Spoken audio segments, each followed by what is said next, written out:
This is the beginning of a very long, detailed story.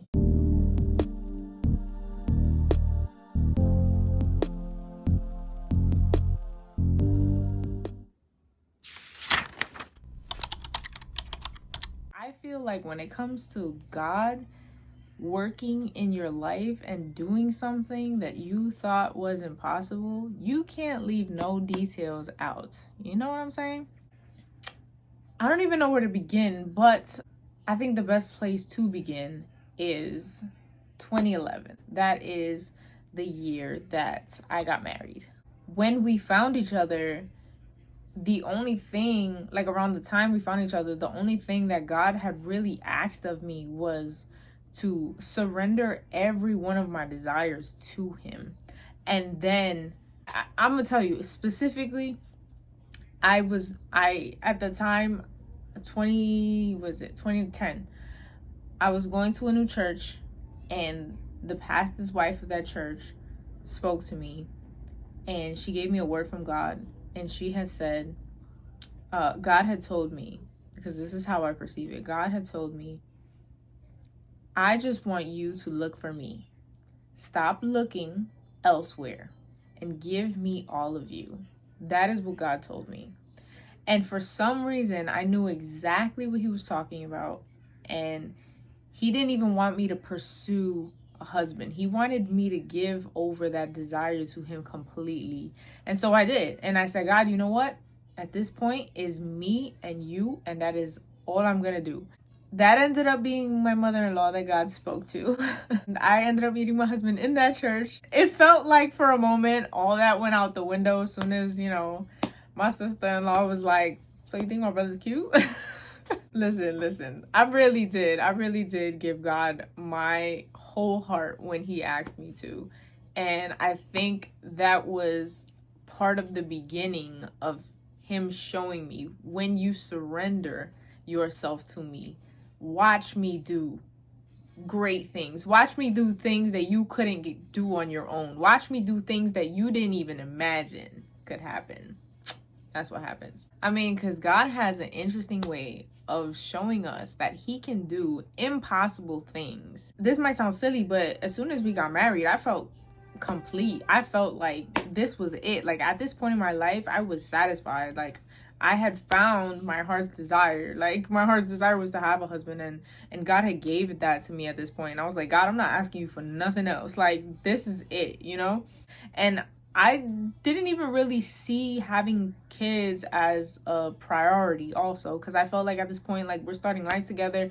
Our main focus was hustle hard, work, and like, let's do this life thing together. You know what I mean? And I never really had a strong desire to have kids, and I didn't ask for them. I mean, but it also wasn't a conversation that came up early in our marriage. So it was just like one of those things that was in the back of our heads, like, it'll happen when it happens. I could honestly even say that I would probably have been okay with not even having any. If it happens, it happens. Like, that was my attitude towards it. Anyway, so around this time, like 2011, 2012, we decided to move to Florida.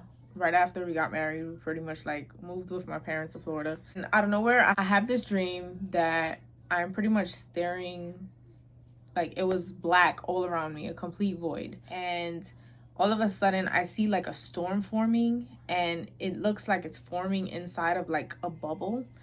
And it's like lightning flashes, clouds, and all of a sudden I see a baby forming.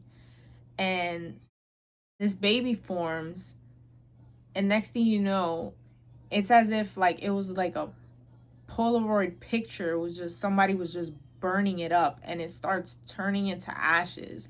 And out of nowhere, it just basically like disintegrates before my eyes. And I wake up and I'm just like, what? Oh, just like that dream disappearing, it also felt like it disappeared from my memory. I did not realize that I would remember this dream a couple years later.